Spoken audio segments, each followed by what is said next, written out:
in terms of just cause for war and rules of war, such as Ibn Mas'ud particularly, and who played, many of the traditions go back to Ibn Mas'ud, and Abu Dharr al-Ghafari, who was one of the disciples, one of the companions, and very concerned about the issue of justness of war. Even Umar bin Abdul Aziz, who some consider the fifth caliph, who was very opposed to the attack on Byzantium because he considered it to be an unjust war. And in fact, when he became caliph, the first thing he did was he called off Muslim armies against the much weaker at the time Byzantians, and was very public in saying, my predecessors fought an unjust war.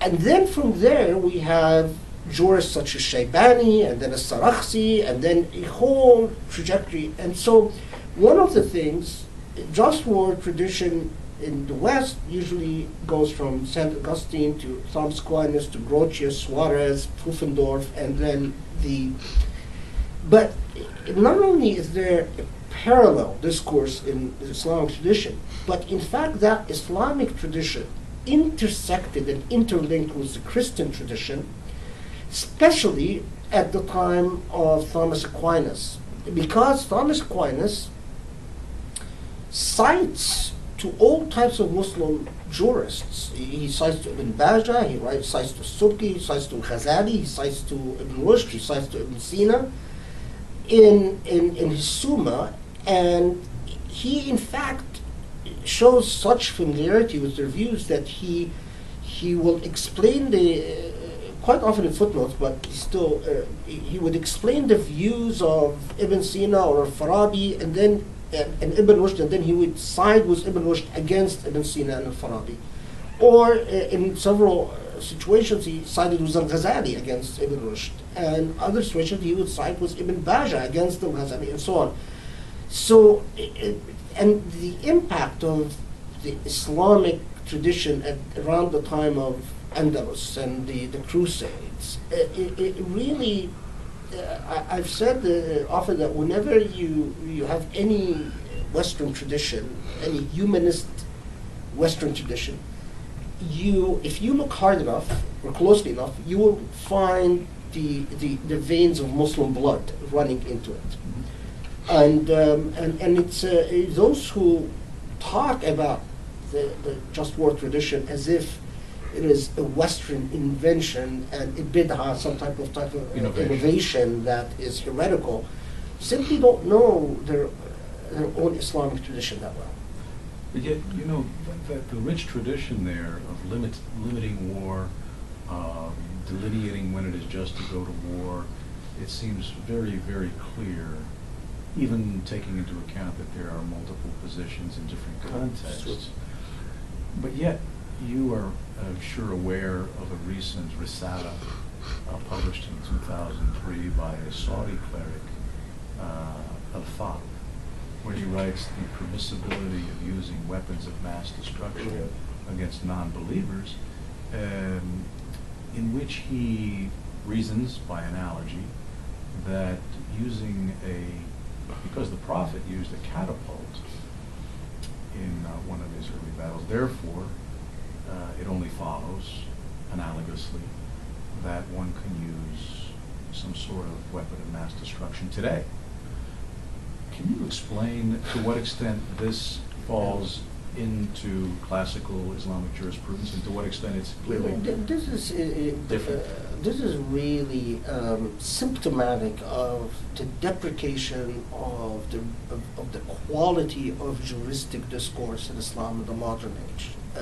I am quite familiar with this Saudi jurist, and unfortunately, just the type of Muslim jurists that created the Sharia and that they were up to the task of carrying the legacy and the tradition of the Prophet, and the legacy and the honor of the legacy of the Quran, in that they were not just quite knowledgeable in their own Islamic traditions, but they also lived in the world fully and completely that they existed in. They're quite knowledgeable about sciences and human affairs at their time and place.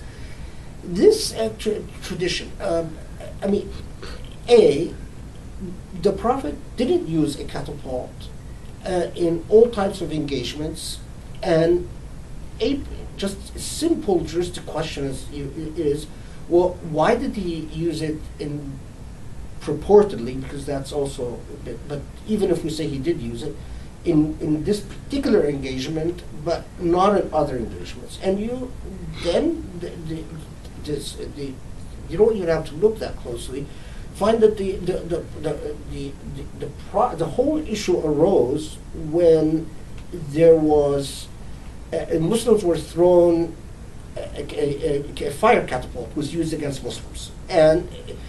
And what I find most interesting is the reluctance of the Prophet, even if one accepts the historicity of these traditions, is the reluctance of the Prophet to respond to massive Muslim casualties, even by using a catapult. Second, there's a vast concern by the Prophet about the issue of proportionality. Second, even when the catapult is used, even in these traditions, it says use the catapult against the siege walls, the walls of the fortress, but do not throw them into beyond the walls so you don't hit women and children. Now, you conveniently find that the Puritans will never refer to a tradition like that, never bring it up, and including the Saudi jurist doesn't even acknowledge its existence. So here again is the notion of proportionality. Third, it's a false qiyas, it's a false analogy to compare a catapult to modern weapons of massive destruction. Maybe a better analogy would be to read what the Prophet actually says about poisoning water wells or water sources, or scorched air tactics, which he prohibits. And not only that, but the Quran itself prohibits, not just prohibits it, but it describes the act of destruction without worrying about consequence as ifsad fil ard, as corrupting the earth, as sort of giving victory to the devil, to evil forces on the earth. Modern weapons of mass destructions kill in the millions potentially. Even in the most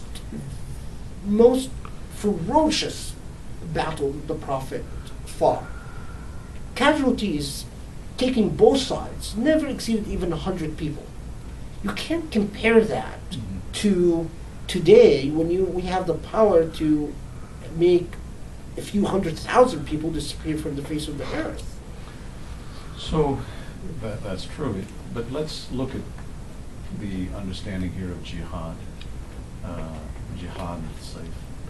where we have the idea of defensive as well as offensive jihad. Yet we hear also military versus non-military. Non-military, right. How did the architects behind the events of 9/11 juridically claim that this was an act of defensive jihad? Well, their line of reasoning is I don't think they themselves realize to the extent to which they are really a product of the ideologies, I'll even say the secular ideologies of their day and age, far more than a product of the Islamic tradition. Very much like without condemning every national liberation movement, not by any sense, but basically the idea is that imperialism is attacking the Muslim world. Imperial powers are attacking the Muslim world. All Muslim leaders are agents of imperialism and therefore illegitimate, and therefore we cannot count on Muslim leaders as either declaring war or not declaring war. We have to take things in our own hands. And throughout, bin Laden constantly uses the image of, well, the West is crusading against Muslims in this day and age, and so we're simply repelling the Crusades. Now, of course,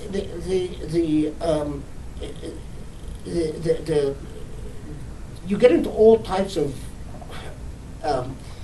endless intellectual and moral and theological problems in that, well, what bin Laden did affected every single Muslim on the face of this earth. Who gave him that authority? Who gave him that power to to cause the invasion of two Muslim countries, and leave alone all the Muslims who suffered directly because of his actions, and non-Muslims as well, because they're human beings. And if the Prophet stood up to honor a dead Jewish woman, then honoring living human beings is a priority, takes priority. But even beyond that,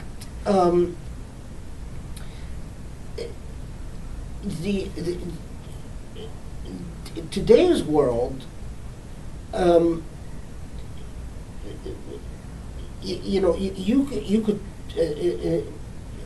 if you truly believe that the West there's an imbalance of power between West and non-West, and that the West has hegemonic power. If that is true to your worldview, then it doesn't take much intelligence to realize, well, today's power is in economics, in technology, in knowledge. So in rich Muslim countries, in terms of their technology, in terms of their economic influence, but to engage in murder, mm-hmm. and say, well, I am defending against an ideologically based invasion or a cultural invasion and so on, it takes a remarkable act of usurpation of legitimacy and authority. It's effectively, you're saying all these Muslims have no say as to what affects their life. It falls upon me because I know the truth, mm-hmm. and no one else does.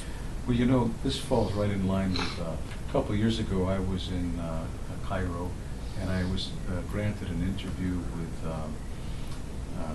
the Grand Mufti of Egypt, Ali Goma. And he was also very concerned about the proliferation of voices claiming juridical authority in Islam, and the ability of these voices, these so-called authorities, to interpret texts and pass rulings. Now, as a scholar of Islamic law, do you find that there is indeed a crisis of authority in the Muslim world? Absolutely, and actually, it's a direct product of authoritarianism and despotism, because despotic governments interfered in civil society and controlled civil society so much that it resulted sort of an alienation between the religious establishment and the youth. And the youth basically started thinking of the religious establishment as too subservient to these despotic governments. But the very dangerous thing is that you have, it's a phenomenon all over the Muslim world, people who basically are trained in engineering or medicine or computer science. They go and read a few books written within particular ideological orientations, and they suddenly, overnight, quite of them, by the way, not raised many of them have their own personal demons to fight with because of their own personal histories. And then they declare themselves authorities, and they issue fatwas. One of the things, and I don't I think it's problematic whether it's done from a liberal or illiberal perspective. So, for instance, I remember here in the United States a Muslim fellow who declared himself a cyber mufti, and he would just sit on his email and issue fatwas left and right. This man was trained in political science and didn't even know anything about Islamic law and continues not to know. But I think that this is really the critical thing, is that I believe that Puritans who commit these extreme acts of ugliness, acts that defy belief. A group of people worshiping in a mosque and they blow them up. Or a group of students applying for visa applications and you blow them up. Or people standing in a bread line and you blow them up.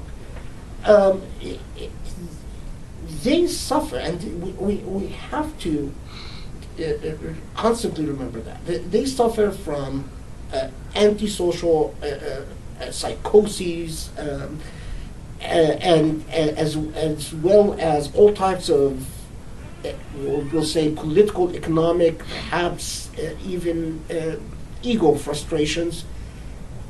And religion is just a very convenient way to give their own personal psychoses or frustrations the veneer of legitimacy. But it's very important when dealing with these people, especially for the military, to constantly remember that far from being representative of the majority of Muslims in the world, is that mainstream Muslims are actually victims of these people. And that as a Muslim, I am in as much danger, if not much more danger, of ending up being a victim of crime at the hands of these people. And for instance, take the director who did the movie about the Prophet Muhammad, who introduced the West through an excellent movie, Muhammad, or who did a remarkably anti-colonial, anti-imperialist movie on Omar Mukhtar. And he ended up dying at the hands of these people in Jordan when they blew up a bomb at a hotel. And I have to tell you that I know so many decent, good, God-fearing, God-loving Muslims who lost their lives or became permanently maimed at the hands of these people. And so, we see Muslim leaders today decrying the fact that there is a great deal of Muslim on Muslim violence, Muslims fighting Muslims.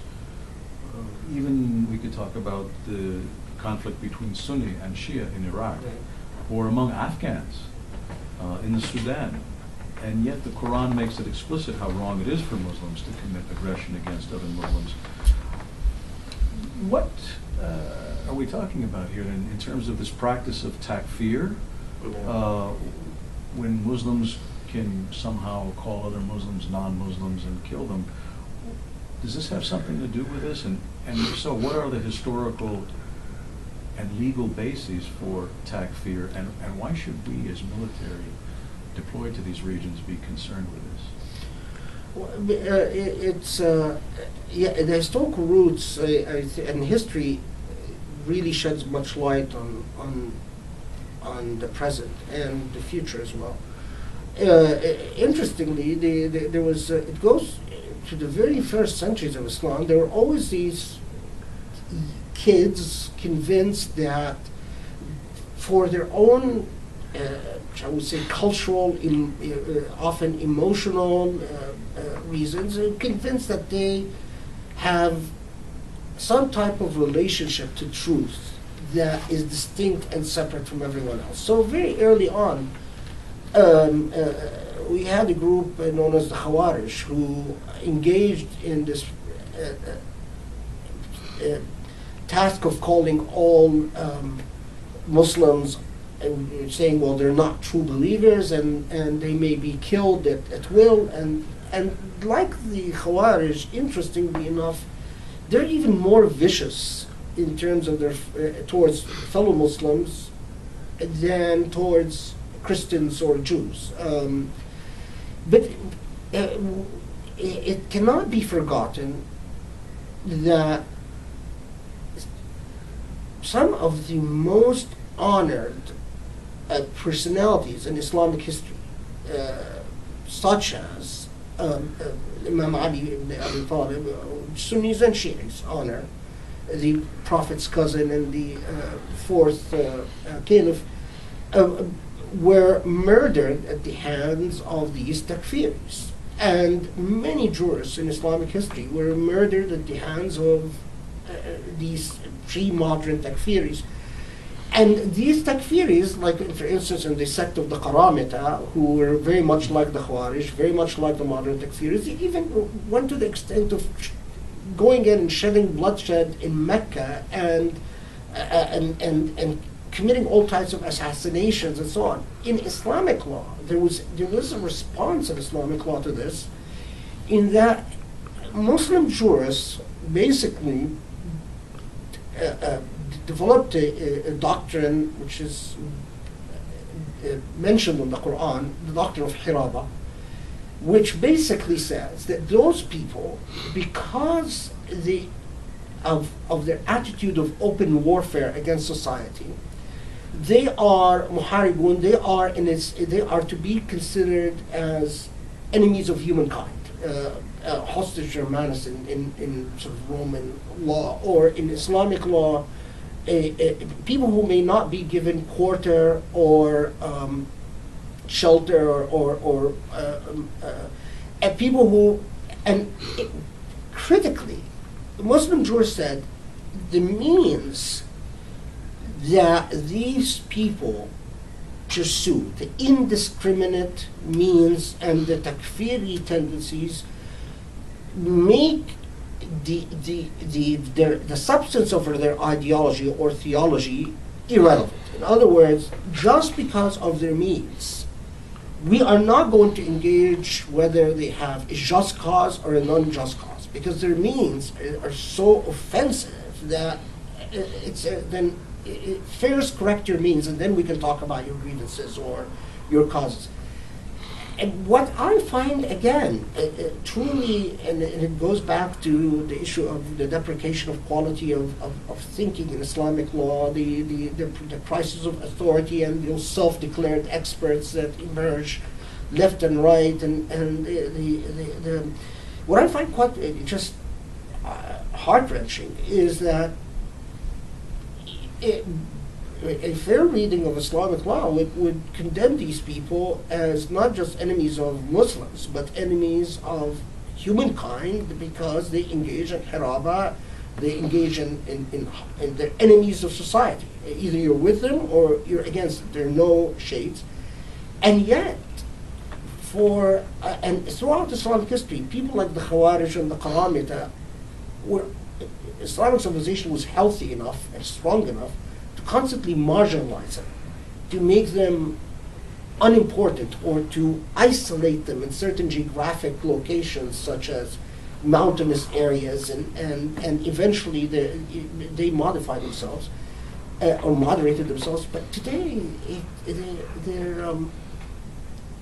their claim of Islamic authority and legitimacy is, to say the least, quite offensive. You've been very critical of the so-called Muslim Puritans and also the rise of Wahhabism, Right. particularly political expressions, modern expressions of Wahhabist ideology. In terms of contemporary Islamic radicalism, can you explain the importance of the crucible of Afghanistan as both a strategic and ideological training ground, particularly during the years that the Afghans were fighting the Soviets, and how it midwifed a radical revival and the spread of Wahhabism? Well, it's always important to remember that, that the paradox of Wahhabism or Puritanism, modern day Puritanism, is that although it, claims to root itself in the Islamic tradition, normative doctrines and notions of right and wrong and ideology, but in the political field, you find a stark, amoral realism that is quite often shocking. So, for instance, I mean, the Wahhabis, when they first emerged, allied themselves with the British and slaughtered Ottomans, who they considered unbelievers, and then after gaining power, they at the same time they oppressed Shia and Muslim women and so on. They had no problems developing a let's say to say the least a not a very democratic relationship with British forces and British intelligence in particular. And even the Qaeda, you know, they went from a chummy relationship with the Saudis and the Pakistanis and the Americans and fighting communism as the threat to turning on the West when their interest shifted and the truly unethical thing is their capacity to always legitimate, to window dress the shift in their political interests and biases in religious language. So Afghanistan, initially, it was a war against the spread of communism and a war against. And in fact, Wahhabis, because I lived through this period, and I remember when they would go around and championing the cause of their jihad in Afghanistan, they would always talk in terms of, well, the communists are the unbelievers, and the unbelievers are the whole Muslim nation is at risk of falling prey to communism, and they would talk about how Tajikistan and Baluchistan and all these areas have fell prey to communism, and when do we draw the line in the sand, and so on and so forth. But the problem is in puritanical thought, which tends to see everything in black and white. Everything is either you're with us or against us. Is not a very it's a very moody ally. It's an ally that if you take a wrong step, you become part of the evil world overnight. In the same way, you could go from the evil world to the being on the good side of things just by adjusting your strategy slightly. To say the least, rather volatile. Now, Wahhabi thought, though, it must be seen as a response to very serious cultural and economic and political issues raised by modernity at a very primitive and dogmatic level, because it takes all the very complex issues raised in terms of the alienation of the individual, in terms of the place of culture, in terms of the place of native identities and so on, raised by modernity and technology and so on, which are universal human problems and needs human beings to get their minds together and their ethics together to respond to collectively. It responds to them in a very dogmatic, simplistic fashion. Well, as long as you practice a certain way, you exhibit certain ways of behaving, that's a response to all the problems. So it's a world of certitude, a world of absolutes, in response to all types of complexities and shades. Now, that type of attitude, of course, when you have it on your side, it's vicious towards your enemies, but when it turns up and turns against you, it's equally vicious against you. I always say that the victims of Al-Qaeda and Taliban, the things that never wavered, at one point they killed Americans, at another point they didn't kill Americans, at one point they killed Westerners, at another point they didn't kill Westerners, but the victims that never changed were Muslims. Throughout the history of Qaeda and Taliban, they never stopped killing fellow Muslims that didn't accept their very unidimensional view of everything. Well, a lot of this seems to me to have to do with how one interprets things. And it's very convenient how some people, for political reasons or other, can interpret bend things to their own satisfaction. Yet, this idea of interpretation within the Islamic tradition, in terms of the Islamic juridical tradition, the idea of ijtihad.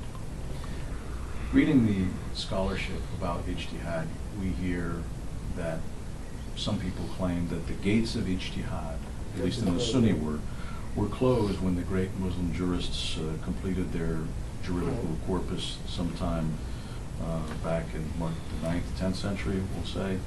But is this in fact the case? No. Okay. Could you clarify that? Yeah, I mean, the ijtihad basically, it's a legal concept. The idea of ijtihad is a de novo lawmaking for a de novo legal issue. Basically, an unprecedented legal issue would come up, so you develop the law in novel ways to deal with this unprecedented legal issue. That's the technical definition of ijtihad, and that really never stopped in Islamic history. But Wahhabism, as well as whether the militant form anti-Western Wahhabism or what I call anti-Muslim Wahhabism, being opposed to fellow Muslims. Wahhabism claimed to be practitioners of ijtihad. They claim to be people who are not burdened by the jurisprudential tradition. So all this rich nuance, all the discourse on rules of war and concepts of this, people who attack by stealth being enemies of humankind and so on, or people who terrorize their victims and attack them in positions where